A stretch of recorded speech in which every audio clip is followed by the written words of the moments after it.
မင်္ဂလာပါရှင်မိုးလေဝသနဲ့ဇလဗေဒညွှန်ကြားမှုဦးစီးဌာနမှ2026ခုနှစ်ဇူလိုင်လ28ရက်အင်္ဂါနေ့မနက်9:00နာရီချိန်ထုတ်ပြန်တဲ့မိုးလေဝသအခြေအနေသတင်းကိုတင်ပြပေးမှာဖြစ်ပါတယ်။ဘင်္ဂလားပင်လယ်အော်အခြေအနေကတော့ဒီနေ့မြန်မာစံတော်ချိန်9:00နာရီခွဲချိန်တန်းထွာချက်များအရအိန္ဒိယနိုင်ငံအနောက်ဘင်္ဂလားပြည်နယ်ကမ်းခြေကိုဟယ်ဒီယာမြို့အနီးမှာဖျက်ကျော်လျက်ရှိတဲ့အာကောင်တော်မုန်တိုင်းငယ်ဟာအနောက်တောင်ဘက်သို့ရွေ့လျားခဲ့ပြီးမုန်တိုင်းငယ်ဖြစ်သို့အာရော့သွားခဲ့က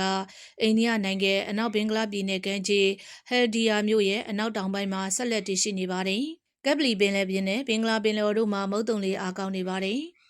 ဘင်္ဂလားပင်လယ်အော်အနောက်တောင်ပိုင်းမှာတိမ်အထင်ဖြစ်ထွန်းနေပြီးကပ်ပလီပင်လယ်ပြင်နဲ့ကျန်ဘင်္ဂလားပင်လယ်အော်တို့မှာတိမ်ထူထပ်နေပါတယ်။ဒီကနေ့ညနေထိခန့်မှန်းချက်ကတော့စကိုင်းတိုင်းဒေသကြီးအောက်ပိုင်းနဲ့ကယားပြည်နယ်တို့မှာနေရာကျကျ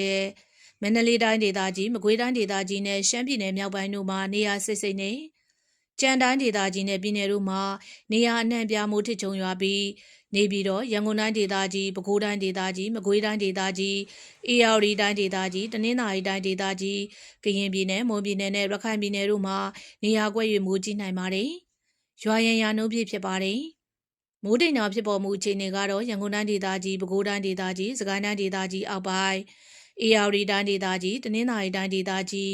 ကချင်ပြည်နယ်ကရင်ပြည်နယ်ချင်းပြည်နယ်မွန်ပြည်နယ်ရခိုင်ပြည်နယ်နဲ့ရှမ်းပြည်နယ်တို့မှာမိုးတိမ်တောင်များဖြစ်ထွန်းလျက်ရှိပြီးအဆိုပါမိုးတိမ်တောင်များရွေလျားရာနေရာတလျှောက်မှာ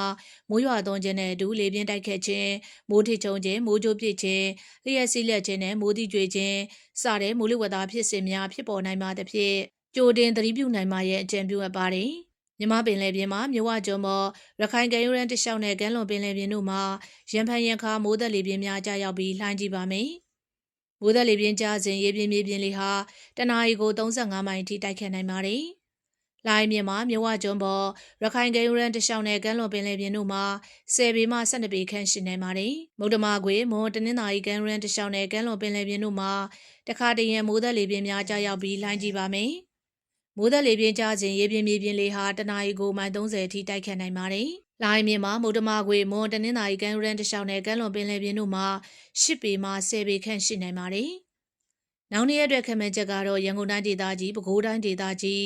အေရဝတီတိုင်းဒေသကြီးတနင်္သာရီတိုင်းဒေသကြီးကရင်ပြည်နယ်မွန်ပြည်နယ်ရခိုင်ပြည်နယ်နဲ့ရှမ်းပြည်နယ်တို့မှာမိုးဆက်လက်ပိုလာနိုင်ပါတယ်။နေပြည်တော်နဲ့ရန်ကုန်မြို့တို့ရဲ့အနီးတစ်ဝိုက်အတွက်ဒီကနေ့ညနေထိခန့်မှန်းချက်ကတော့မိုးတစ်ကြိမ်နှစ်ကြိမ်ထစ်ချုံရွာပါမယ်။ရွာရန်ရာနှုန်းပြည့်ဖြစ်ပါတယ်။မန္တလေးမြို့နဲ့အနီးတစ်ဝိုက်အတွက်ဒီကနေ့ညနေထိခန့်မှန်းချက်ကတော့နေရာကွက်ကြားမိုးထစ်ချုံရွာပါမယ်။ရွာရန်ရာနှုန်းပြည့်ဖြစ်ပါတယ်ရှင်။